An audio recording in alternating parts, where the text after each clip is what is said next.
This week on LTC News, Black History in Lowell. On the Underground Railroad, as you mentioned. So were there stops in Lowell? Free books for kids. Free for our kids and our families. And a talk with MCC President Mabry. Give them that opportunity. Stay with us. Keep that door open.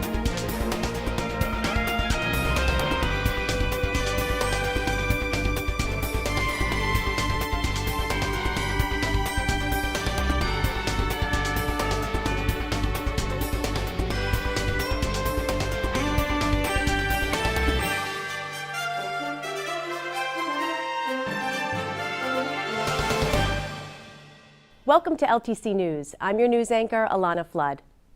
February is Black History Month, and here in Lowell, there's so much to talk about. UMass Lowell history professor, Dr. Robert Forrant, came into the LTC studio to discuss the dependence of Lowell's cotton mills on Southern slavery. Lowell was a hotbed of the abolition movement and hosted stops on the Underground Railroad. It's a fascinating story. History buff Maritza Grooms joined Dr. Forrant in the studio. Lowell is known historically as a mill city.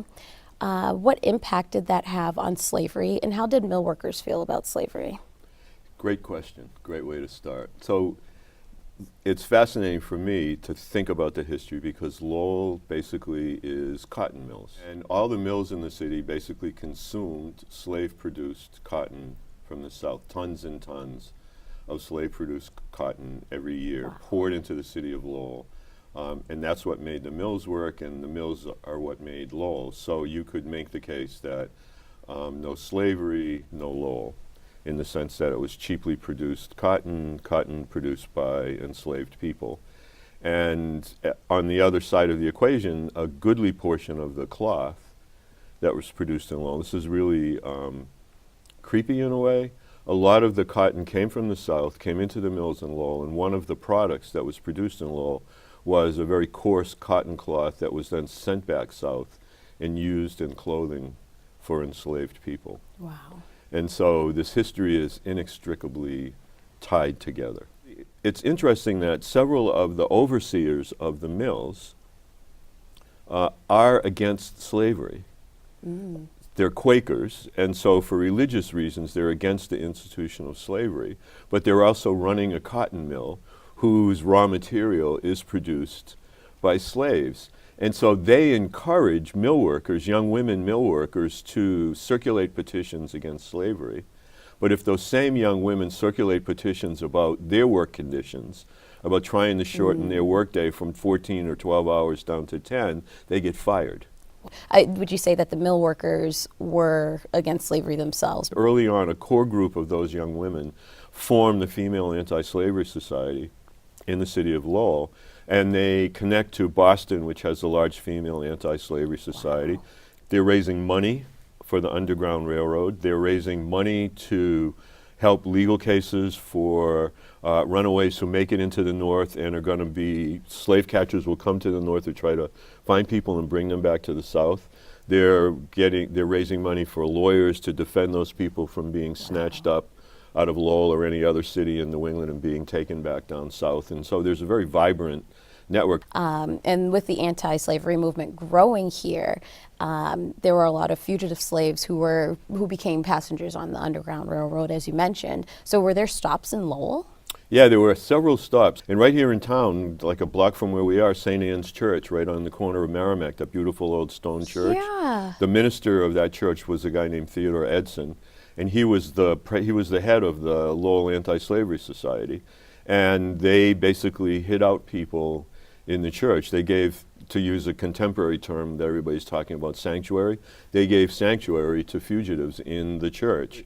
Lowell has this rich tradition of caring about other people and caring about people in difficult economic and social circumstances, and being a place that, again, there are obviously exceptions, but welcoming, trying to figure out a way to make it all work. And so we should do this, we should be doing the same thing today. You can watch the entire half-hour program, Black History in Lowell, on LTC channels 8 and 99 or online at ltc.org/watch. There was no City Council meeting this week, so Brian Dorrington's synopsis is about the February 16th special meeting on Lowell High School design options. Hello and welcome to the City Council Synopsis. There was actually no City Council meeting this week, but there was a special City Council meeting Thursday, February 16th. And boy, was it a doozy. It's a doozy! The meeting was designed for the council to select 4 potential design options for the new high school, recommended to them by the High School Building Committee. 3 of the design options would leave the high school downtown, while the 4th would relocate to Colley Stadium. At the last second, a huge monkey wrench was thrown into the process. The evening before the meeting, the city manager received a letter from the state informing him that there are deed restrictions on some of the parcels at the Colley site that prevent the land from being used for anything besides recreation. The definition of recreation is an activity done for enjoyment when one is not working. And none of us take Algebra 2 during our lunch breaks, so it's pretty clear that recreational high school is something not in existence. The reason why this land is restricted to recreational use only is because the city borrowed state money to develop the current parcels into sports fields. The parcels are considered Article 97 land under state law, which prohibits building anything not recreational on the land. Now, there is a way to overturn the Article 97 restrictions, but the amount of red tape that needs cutting would dull the blades of Edward Scissorhands, leaving him with stubs that couldn't butter a Belgian waffle.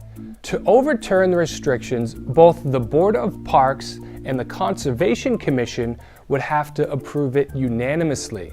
The City Council would have to approve it with a 2/3 vote, and the state legislature would need to approve it with a 2/3 vote. It should be pointed out that Councilor Mercier stated that someone from the Conservation Commission expressed their opposition to the Colley site that very night. Who tipped off the state? No one knows, but many of the councilors said they don't believe it's a mere coincidence that this letter came from the state at the last minute.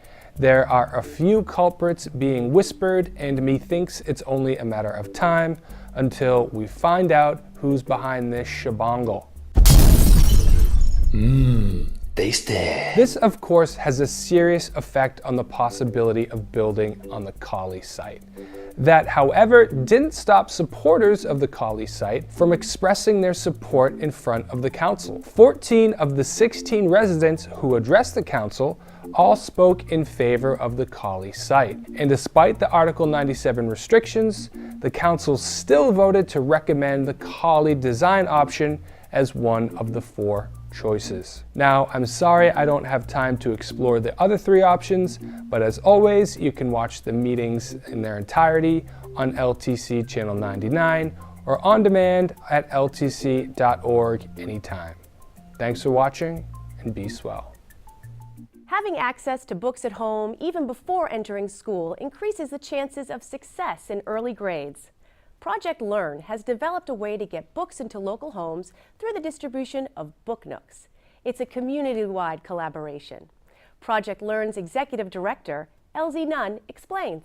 ProjectLEARN is a really unique, groundbreaking organization, and we find resources and funds and people to help work on projects that help our students in Lowell at all levels, from early childhood to college and career readiness. The Lowell Book Nooks project is a project that was developed through the Lowell Early Childhood Advisory Council and ProjectLEARN in tandem. Our goal was to find how we could reach more kids and give them their first book or help them start their libraries. So these are really geared for kids who are 0 to 8 years old, and we've already collected about 3,000 or 4,000 books.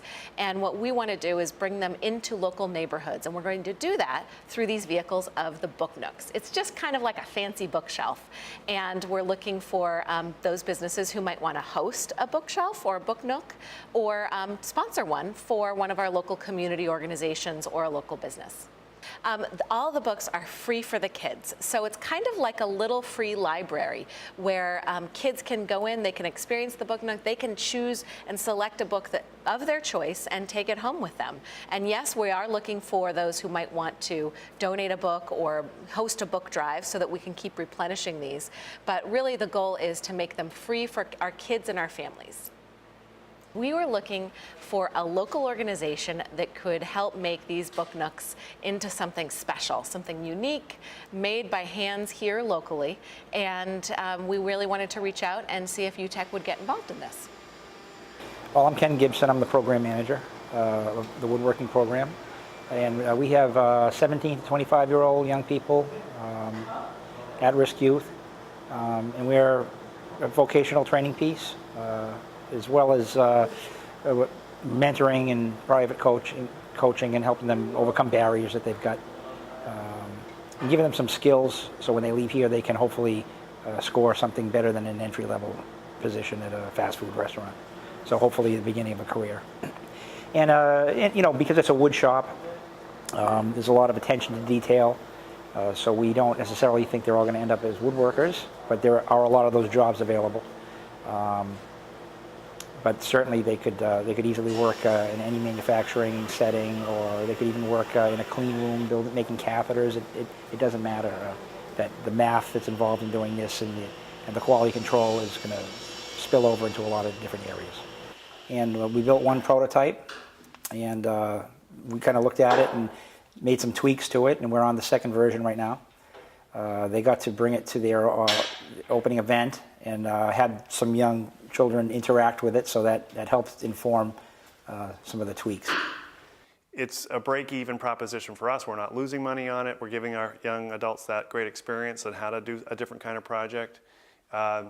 And it's, as Ken said, it's allowing us to contribute back. We plow that money right back into the program, so we can keep these young adults on as long as they need to be here. So this has been a really exciting project for us because we got to work with our local partners here at UTEC, who are building these beautiful bookshelves, and they're like no other bookshelf or book nook that we know of in America. And we also got to work with our Lowell Early Childhood Advisory Committee, which is made up of 30 organizations serving youth and children throughout Lowell and Greater Lowell. And it's a win for ProjectLEARN because one of our goals as an organization is really how can we make sure that every single child is ready to learn at age 5. So they're school ready, they're excited to be in class, and they feel like they're prepared for success. It was an exciting time in Cambodia this month when Angelina Jolie was there to premiere her feature film, First They Killed My Father. Cambodians and non-Cambodians of Lowell will be interested in this hot celebrity news. Soben Pin brings us the scoop. Many Cambodian residents of Lowell remember when Lung Ong came to Lowell after the publication of her book, First They Killed My Father. The book now has been made into a Netflix original movie that premiered on February 18 in Siem Reap, Cambodia. It will be released internationally in September 2017. Possibilité d'utiliser la création comme une reconstruction de nous-mêmes. Hollywood actress and director of the film, Angelina Jolie, was in Cambodia to promote the film. The premiere screened outside of Angkor Thom in Siem Reap that drew over 1,000 people, including His Majesty King Norodom Sihamuni and Queen Mother Norodom Moniniet. Cambodian actors, and the film is going to be in Khmer for the country. What Angie is doing is an amazing gift.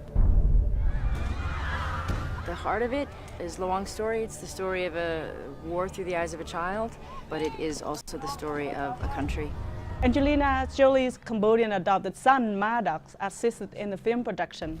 According to the news interview, Angelina felt it was important for him to be involved in order to better understand his background.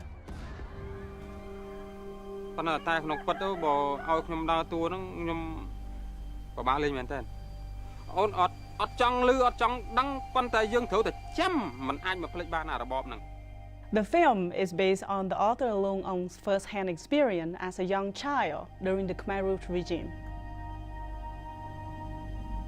Ça va au-delà d'un film en fait. Ce qu'on est en train de faire, c'est une sorte de pont quoi, des autres et nous, les générations de demain. Ceux qui sont partis sont disparus, et nous survivants et les gens de demain.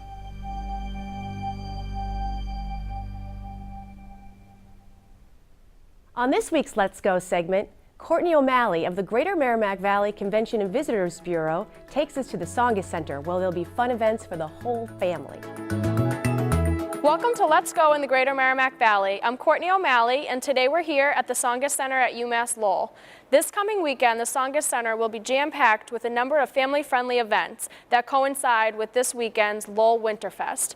On Friday night at 8:30 p.m., the UMass Lowell Riverhawks will take on Boston College.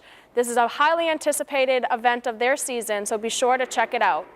Saturday, the Harlem Globetrotters will have two shows, one at 1 p.m. and one at 7 p.m. Tickets are still available and can be purchased here at the box office or online. For more information on these events and everything going on this weekend, visit www.merrimackvalley.org. LTC News is a collaboration between LTC and the Lowell Sun. We're so fortunate that the paper's editors come over to do in-depth interviews about important topics around the city. In this week's Sunspot, Lowell Sun editor Jim Campanini speaks with Middlesex Community College President Jim Mabry about plans at the college in light of fluctuating enrollment. I'm here with Dr. James Mabry, the president of Middlesex Community College. How are you today? Well, can I call you Jim? Call me Jim. Everybody else does. Good, good. And you've been settling in at MCC now. What are you going? 2 years, 3 years? 2 years. Time flies, doesn't it? Yeah, just 2 weeks. Just 2 years. A week ago. Okay. And I forgot about it that day. So no celebrations, right? Very good, very good. Well, I know you become a part of the community fabric. You go to a lot of events and stuff, but. Maybe you could give us a couple of things I'd note about getting involved in this community. As you know, Lowell is a place where people get involved. This is a community where the citizens have really worked hard to change this community and make this a great place. And that spirit has really, I would say, sort of infected our family. So, I go to the Lowell Plan meetings, right? I'm a ProjectLEARN. I think I was even a judge for one of your for the Knowledge Bowl, yes, which is coming up again in June. So that was good fun. You performed so well last year. We've got you high on the list as a judge this year. And to round it out, my wife's now on the MRT board. She's on the Whistler House board. She's on an advisory council with the Lowell Community Health Center. So I think both of us have really taken on that ethic here, where if you want to change the community, you need to give up your time and you need to get involved. And that's been really very enjoyable for us. Well, that's good. And it's good that you continue in that tradition. All MCC people usually take part in a lot of things. And that's why, one of the stories that recently appeared in the newspaper is so concerning because, you talk about the spirit of MCC. People embrace MCC just like they do the University of Massachusetts at Lowell. So there was a story in there about a $3 million deficit, something that there are several factors involved in that, which you can articulate. So is there a crisis there that is going to impact education at all, or is this just a normal exercise that we're going through, just like trends in education, demographics? Maybe you can elaborate a little on that without getting people panicked. Right. No. Enrollment has been declining since 2012 at the college. We work in reverse of the macroeconomic cycle. So when the economy collapsed in 2008, our enrollment went up. This happened at every single community college across the country. As the unemployment rate goes down, and now we're on the downside of the Great Recession, we see our enrollment go down. That's a normal cycle for community colleges. We see that coming, and as much as anybody sees a Great Recession coming, we deal with it accordingly. So the enrollment has been easing back to pre-2008 levels. On top of that, Middlesex is still the most, has more students than any other community college in the state. Actually, second. Bunker Hill is largest and has been for a number of years. Okay. I think that their big advantage is being connected to the Red Line. And that really helps out. But also we're seeing a demographic trough right now. 18 years ago, fewer people were having kids. And this is across the country, but more pronounced in places like the Northeast, where you have older populations. South and Southwest, not as big a problem, but still a problem. So we're seeing fewer students coming out of high schools these days. One of the few high schools with a still growing high school graduating class is Lowell High School. And that's because of the immigrant population that the city has embraced for many years, but also the good work at the college, at the high school, and sometimes in connection with MCC, where we've worked to increase the graduation rates there. So both of those combined give a long-term trend. So over the last couple of years, the college has been trimming. We haven't been filling positions. We have fewer sections running. We let go of some of our adjuncts, which don't teach as many courses. That's all part of a normal cycle at the college. We can see this cycle continuing for another couple of years, 3 to 5 years. All the projections say it's going to keep going on. So is this transformative right now? I mean, how do you? Is this an opportunity for you to maybe revitalize, look for different outreach programs? Sure. I mean, you still have to. Yep. The game is to still attract students. I'm glad you brought that up, because the process we started is really called strategic transformation. As you don't fill positions in people who retire, you end up with holes in different places and not where you need them. So we decided last summer that we would sit down and design a process for the whole college that we could roll out in the start of the semester and really get everybody involved in this. So we had a big meeting on September 1st, about 80 people from our faculty and staff leadership, and we explained our deficits, where we were going, our projections for the next couple of years, and asked them to say, how could we really engage everybody at the college in finding a solution? I talked about it on September 8th at our opening forum that we have at the start of the semester. Again, laying out the budget problems, laying out the declining enrollment. Then I've talked about it at Faculty Staff Association meetings. Those are about 250 people attend those, so that's a big chunk of our full-time faculty and staff. I talked about that 4 times during the fall. On October 19th, we had an all-day workshop on how do we solve those problems. So I kicked that off, again, outlining the issues that we have to deal with. We spent all day with over 400 people at the ICC working through a structured process to come up with solutions. Do you have any ideas, we got recommendations? 100 pages of notes from that, distilled down to a 7-page report by our strategic planning committee. So that came whittled down. Then in December, we took the cabinet and we went off-site for 2 days to Meeting House in Bellrica, lovely community, and sat and went through all of these and looked at what we could do. We also had, after that meeting, we posted our notes online for the college to see what we were talking about. So all of this has been done out in the open. Can you tell us today anything, one or two things out of that whole 100 pages that might be really something you might want to look into? There's a number of different things. There are places we can do structured growth. So we look at programs that are going to have a big future in the Commonwealth of Massachusetts. Those are things like our biotechnology program, our cybersecurity program. Those are programs that are providing workers for 21st century industries here. With a 2-year degree, you can get a good job and start on a good career there. Those are programs we are trying to grow and expand. As you know, we had an opening for our cybersecurity program. The Lowell Sun did a great job of covering that. We had a good group of our state delegation there come to that. That's a program that really is going to meet the needs of the community. It's a program we moved from our Bedford campus to Lowell, so it's right over here on Middle Street. Well, this was the contradiction when I first saw that story, because a lot of the CEOs say there are unfilled positions, high-tech skilled positions, and the community colleges do a good job working with local labor workforce groups, getting these people targeted for particular jobs in their community or the surrounding communities and stuff. So is it just that not enough students are interested in these type of technological jobs, or is yes and no. I mean, the economy is doing better, but still, I can't believe there's those high-paying jobs that have been created. Sure. Well, I'd probably be doing one of them. Right. What you see with these programs, and cybersecurity is a good program where we use mostly federal and some state funding to build those new labs.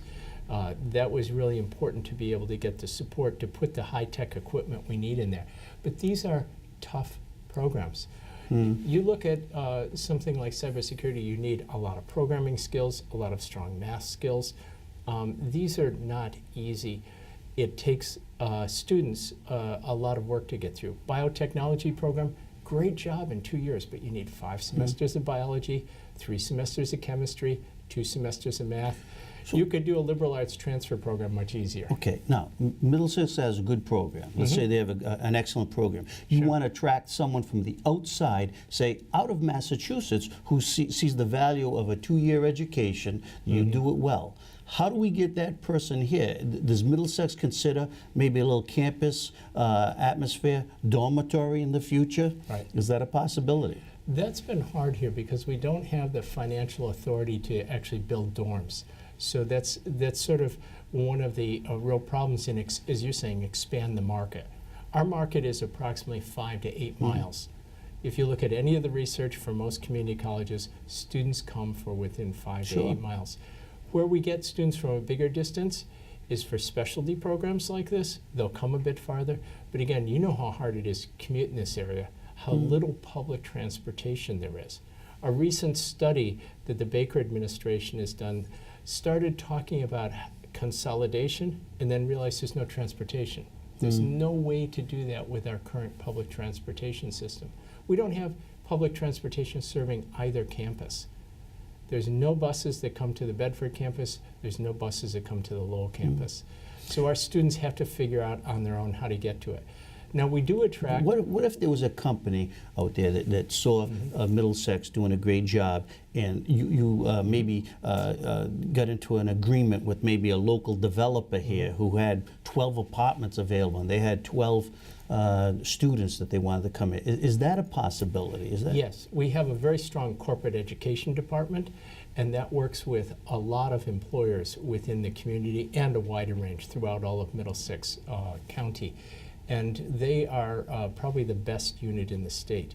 And they do a lot of training like that for workers. What we're finding is companies are not willing, in most cases, to provide that extra cost, that help for their workers. They want people to come in fully trained, ready to work on day one. That lowers their costs. They're not looking to house students or even tuition waivers and tuition remission programs. We talk about it all the time with employers. There aren't as many takers as we would like. Jim, I've given the card here. We've got about a minute and a half. So, so tell me, the next 2 to 3 years, do we ride this out? Tell me 1 or 2 good things. If I was a high school student, not ready for 4-year college, but I'm thinking about Middlesex, what do I want to do? Well, I think that what you'll find at Middlesex Community College is small classes. You'll find professors who love to teach. We hire people who like to be in the classroom, who like to work. We don't do research, we teach. We also find that we have very strong support services. So we are there to help students from all walks of life, from all differences. About half of our students, our new students, are first generation. That we work very closely with them. I'll never forget, I had a student come in to my office not too long ago. He wandered in on a Friday afternoon. He had a piece of paper.